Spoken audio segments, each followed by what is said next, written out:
Hi, here we are back for lesson 3. We started this basic quilting before our shutdown back in March. So I'm going to review a little bit about what we talked about in the building before the shutdown and what I reviewed last week. I just want to make sure that if you're just tuning in for the first time, you know what we're talking about. You can go back and watch last week's if you would like. So when we started in March, we started with making just a basic 9-patch quilt. In order to do a 9-inch quilt, you need to make sure that, or a 9-patch quilt, excuse me, to make a 12-inch block. When you are cutting your pieces, you always need to remember to leave a 1/4-inch seam allowance around the entire piece of fabric or the entire block.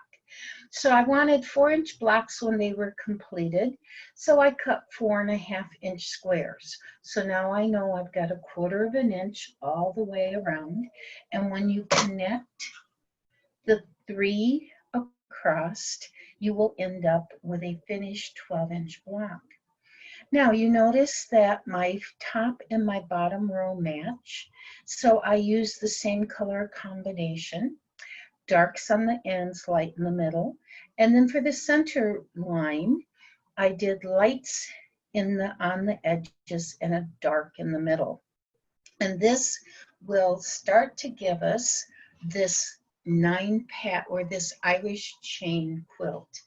And everyone decided they liked that Irish chain and they wanted to do that. So that's what we're going to continue with. So now I have completed a 9-patch block, and I've connected it to a solid color that will be the block in between. Now, I talked quite a bit about making sure that you have the grain of the fabric running in the right direction. The straight of the grain is produced when they print the fabric. They put the fabric on rollers, and then the rollers pull the plain fabric through. The die comes down, dies the pattern, dies the fabric, and it's nice and taut on those rollers. So you want that tautness as your main direction for all of your blocks. Little tiny blocks, when you get to piecing a more intricate quilt, it's not as important, but when you're using larger blocks, you need to make sure you have the straight grain against the straight grain. So we have this nice straight grain, very taut, very little play. The cross grain would be when it's on the roller, the side pieces, and you see that has play. So you would never want to do a straight of the grain against a cross grain. When you go to assemble them and you go to sew them, the presser foot on the sewing machine is going to pull them.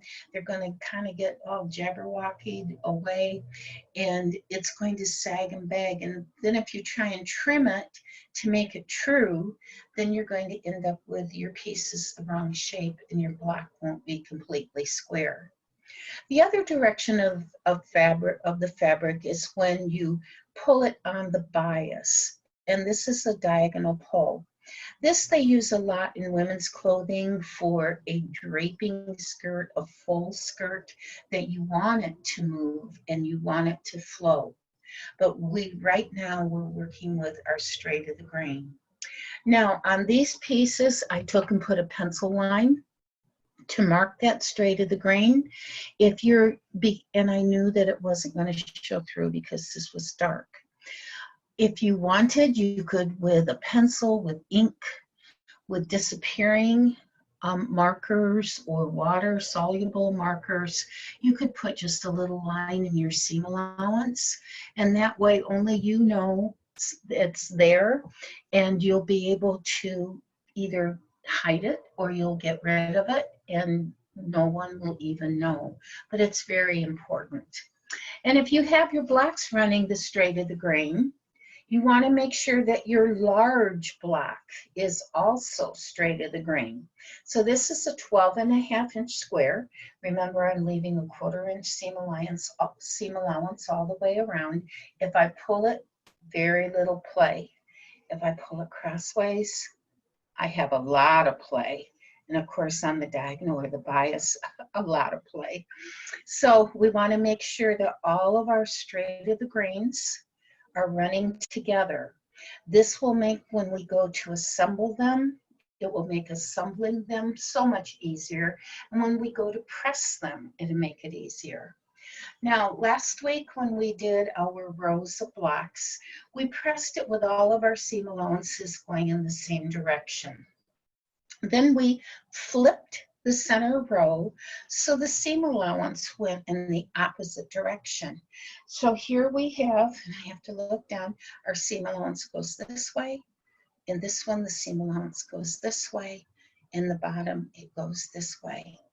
That way, when you go to connect the little corners, the seams, they will butt up against each other and you're going to get a nice point, and you're also going to get a flat seam.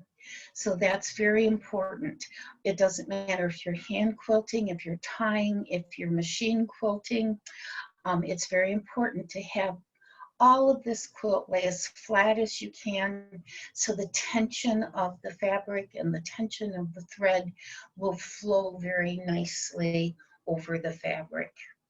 I also mentioned last time about using a neutral color of thread, and this is kind of a light taupe color. I like it when I pull the seam, I don't necessarily see a light fabric or thread. I don't see a dark thread.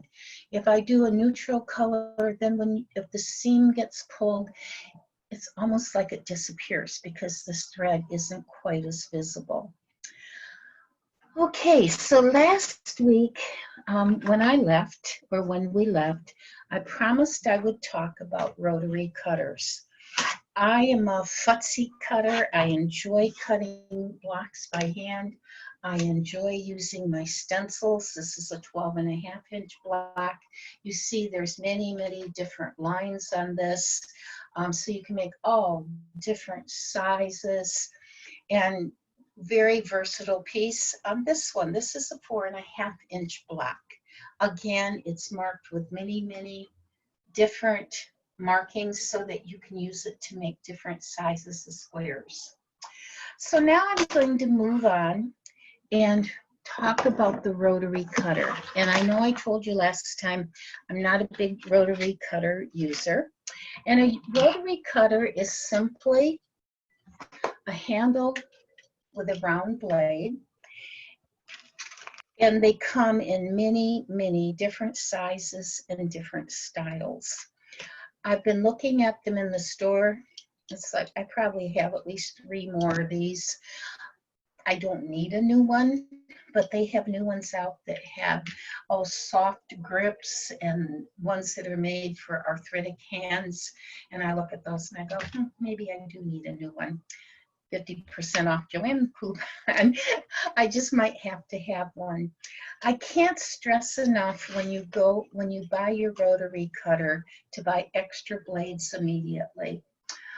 If you turn the blade wrong, you can snap the blades. The blades are very fine. It's like using a razor blade to cut with. Very sharp edges on that blade. They're easy to nick, and they dull quickly. So you'll be very disappointed if you just have one blade and you get half of your pieces cut and then you do not have a blade. They make a blade sharpener, and it's almost like a grindstone. It fits in and you turn it and it takes any burr off of the edge of the blade. It will bring a blade back to sharpness, but if your blade gets chipped or is really dull or gets rusty, it really isn't any good for bringing it back. You would need to purchase a new blade. Even this little tiny finger rotary cutter, so many of these are used now for scrapbooking. I purchase new blades immediately when I purchased it, and then when I go back, if I open these, I'll have the packaging that I can go back and make sure I get the correct size. There are many, many different sizes of rotary cutters.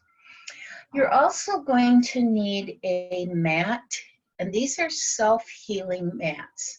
They're made out of some rubberized product, and when those sharp blades cut into it, amazing, once the blade goes across, it seals itself back up, and you can use these over and over and over again, and they just heal themselves, and you can use them on both sides. They have different markings you can use to line things up. Now on the table, which you can't see, I have a very large mat. It's 2 feet by 3 feet. That's not the biggest you can buy, but it's the biggest I have because it fits my sewing areas the best. I like a lot of room when I work. I'm claustrophobic by nature. And so for me, I like the space. I like having things spread out. The large mat has all of the lines so I can line everything up. Now, any of the plastic rulers you can use and guide the rotary cutter along the edge. So even this I could use to cut with. If you're cutting strips for either sashing or borders, they make long rulers. And this is a ruler that I'm going to use today. In a second, I'm going to show you where I'm going to use it to cut. Let's see, I'm going to try and put something behind that. That doesn't work. I'm going to use it to cut 4.5-inch strips so I could cut a whole row of materials.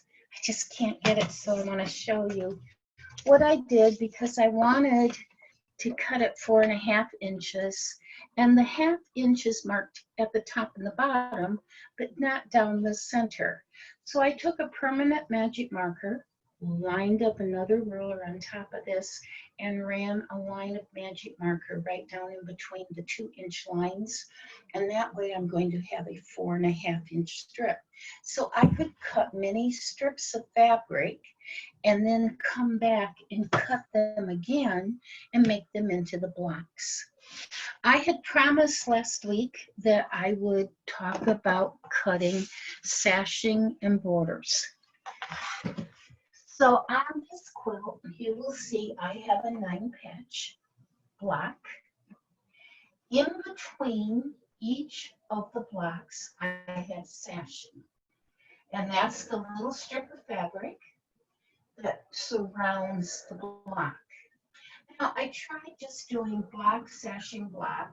I thought it looked pretty plain, so I, of course, got fancy, and I did the stars in between. This will be a whole nother class on its own. And then around the edge, I had a border for the quilt.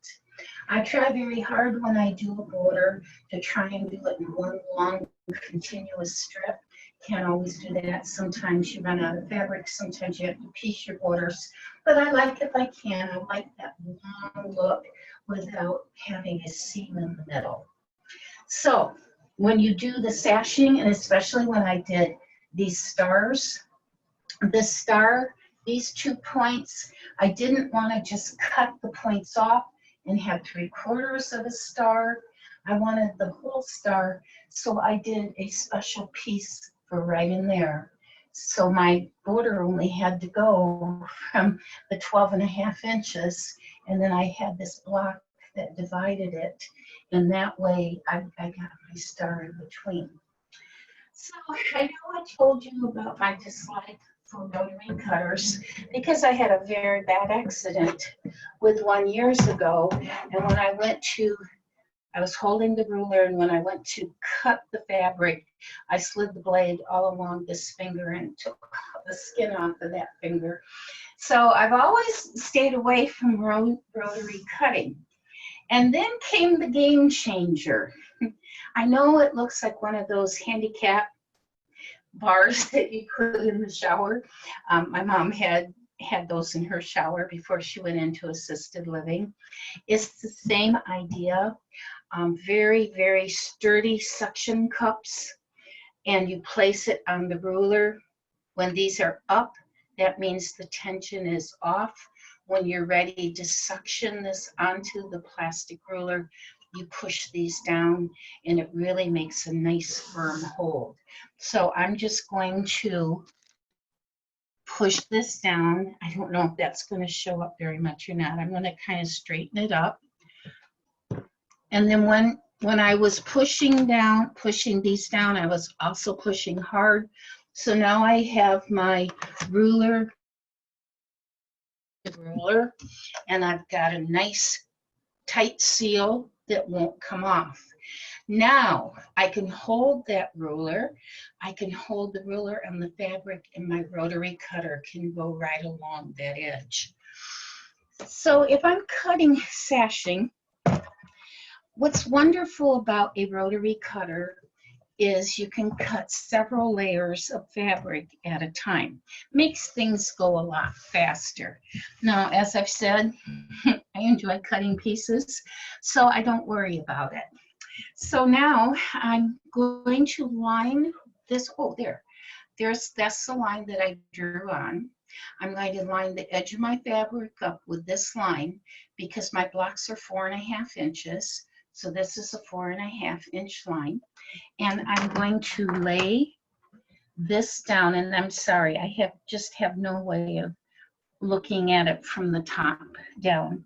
I'm going to line up that 4.5 inch line that I drew. I've got my mat down. I've got my fabric on my mat. I have my fabric lined up. There's all those squares on my mat, so I can make sure my fabric is lined up nice and straight. I'm going to put that 4.5 inch line on the edge of my fabric. This has a security. All of your rotary cutters have a guard on them to hide that blade when you're ready to use it. Everyone, oh, this even has a safety lock on it, just like a gun. I'm a shooter. So I'm gonna take the safety lock off, and now I can pull that blade. When I pull the blade, the guard goes back and exposes the blade. Now, just like a paring knife, you want to always cut away from your body. So I'm going to open this. I've got my blade exposed. I'm going to run my blade right along the ruler. And then when I pick it up, I have a whole strip cut. So here is a nice strip that I can now cut into blocks. Always be sure and take the selvage edges off the fabric. Don't ever use the selvage. They're very, very stiff. They won't give. When you go to press it, it's going to remain hard and it won't lay nice and flat. So you want to always be sure that you cut the selvage. The selvage is simply the edge of the fabric where it was on that roller, and it's where the fabric would have been held as it was going through the printing press, the printing drums. So you always want to get rid of that. Now, I could take my ruler and I could cut my blocks here, or I could go back to my 4.5 inch block and I could just line it up. These are 4.5, and I could cut it one at a time. You could do this now with your rotary cutter, and I'll go ahead and do that. You always, even if you're just cutting a single layer like this, I could cut multiple layers, but the first thing I'm going to do is get rid of that selvage because I don't want that. I don't want to deal with that. So let me get rid of that selvage. I like this handle. This is really a game changer for me. So I just press down away. I cut that selvage off, and now I'm ready to start cutting my blocks. Again, I want to mark each block with the green line, and because I cut it straight across, my green line is very short. So as I cut my blocks, I'm going to want to be sure to put a green line on each one. Now, if you're ready to cut borders or sashing, again, you want to use the straight of the grain.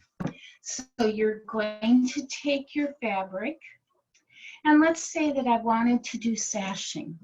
I have 12-inch blocks, so I would want to cut my blocks are 12.5 by 12.5 to allow for that 1/4-inch seam allowance. I could take my rotary cutter, cut straight across here, and then that would make it so that my sashing strips, the straight of the grain, are going to go up and down like this. Again, even in the sashing, if it's a top and bottom sashing, the straight of the grain will go like this, but the majority of your quilt still is going to go with the straight of the grain.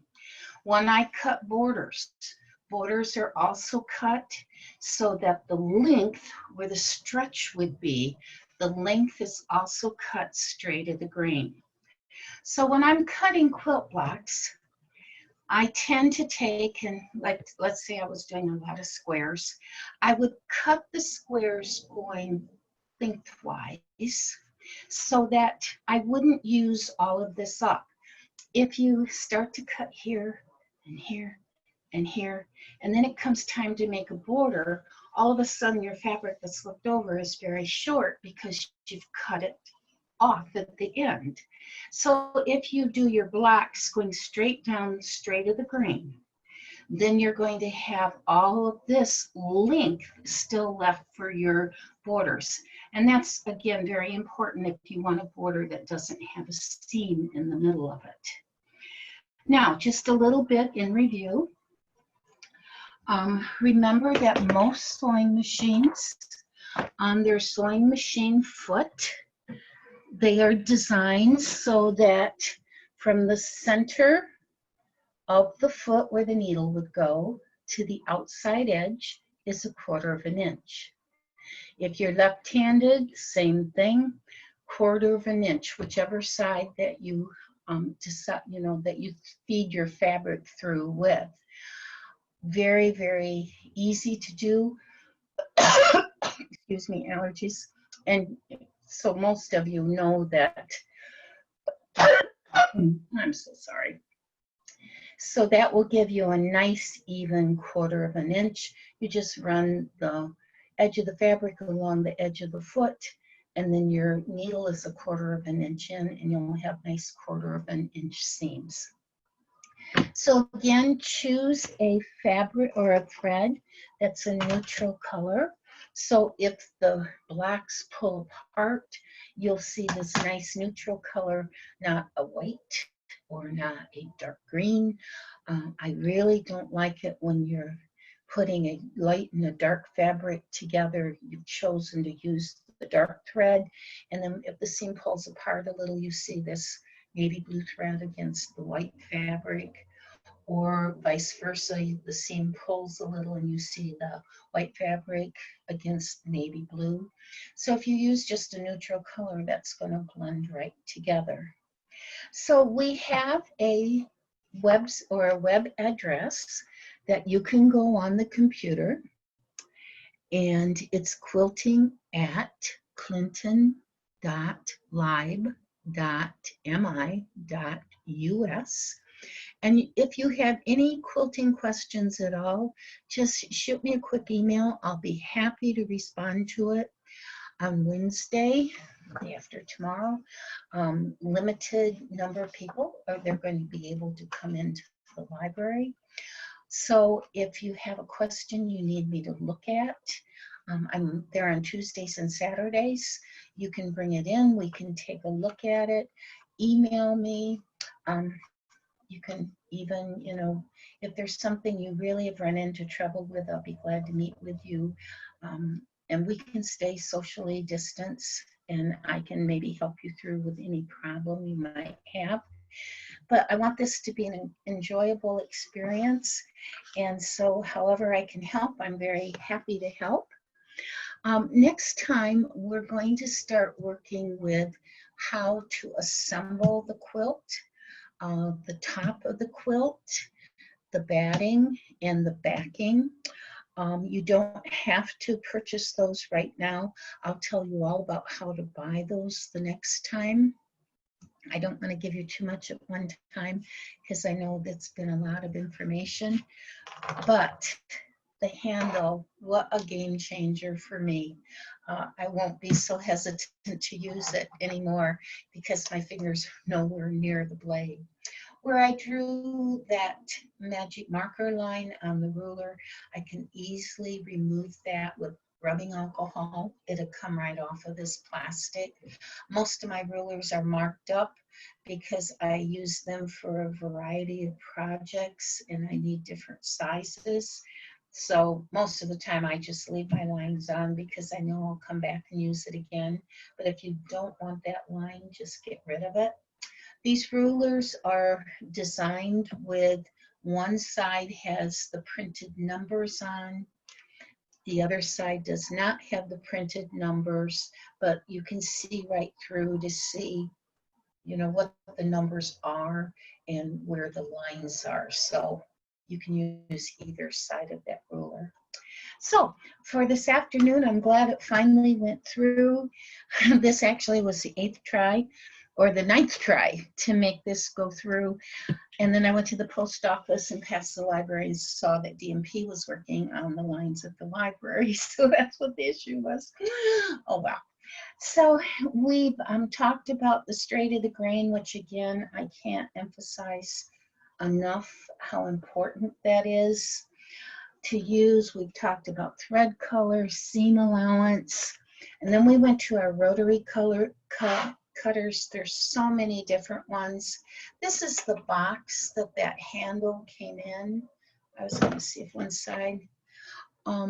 It was, if I paid regular price, it is $30, $29.95. I had the 50% off coupon at Joann's, so the handle was still $15, which is pricey, but now I see how great it is, so I don't feel so bad. I have seen smaller handles also. If you have a smaller ruler, even smaller than this, that you could use it.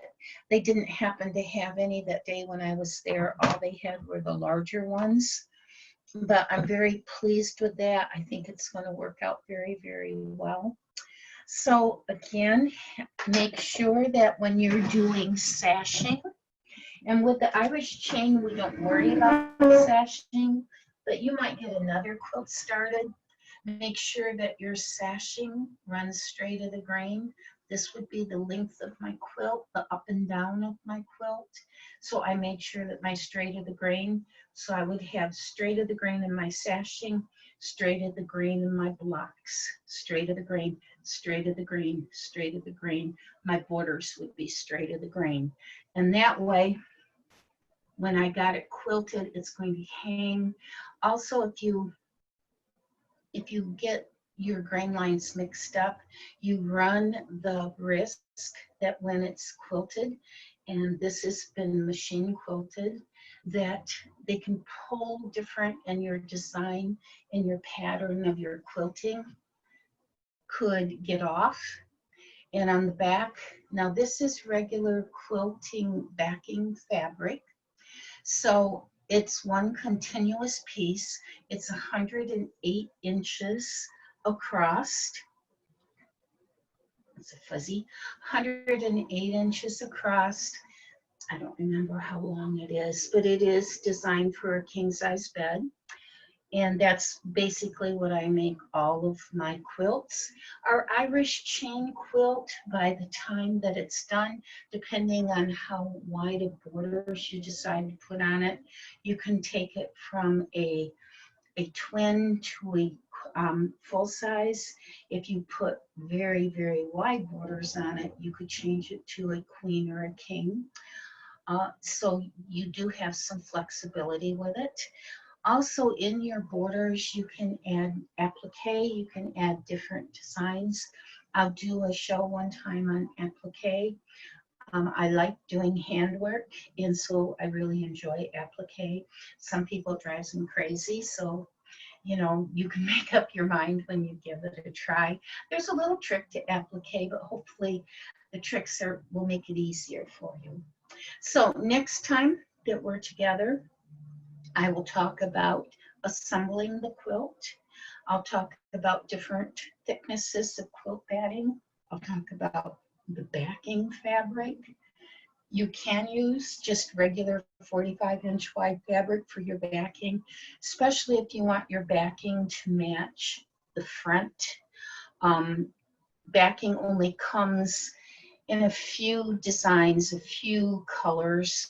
So sometimes you kind of have to settle for a backing, but if you want your backing to match your front, then you can put a seam in it, and we'll put a double seam in it. I'll show you how to do that. So it's a nice and sturdy seam. In the front, you do your seam and then you do a quilting. So each seam is like double sewn. So in the back where it's one continuous piece, we can double sew all of those seams in the back, and that will be a double seam. And then if you quilt it, that would be a triple seam. So that would give you a nice solid seam, even if you do decide to piece on the back. I have done quilts where I piece the front and the back, so they're reversible. Those are fun. I've done those especially with baby quilts, because on one side you can put, I did a Winnie the Pooh. So on one side I did one Winnie the Pooh fabric, and then on the back I used the same fabrics, but I put it in a different design, and it came out really, really cute. You can take and do some quilts where you have a cotton front and you do perhaps flannel on the back. You can mix and match your fabrics when you're doing quilting. You will also find when you applique, you might want to use a mixture of fabrics. It enhances the design sometimes if you use different fabrics.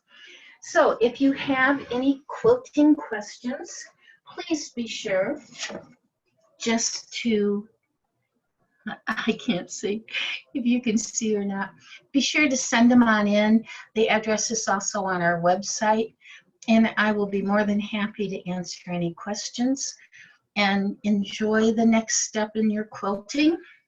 Get your blocks done, assembled, and next time we'll talk about the backing and the batting, and we'll have some more fun. So see you soon. Bye-bye.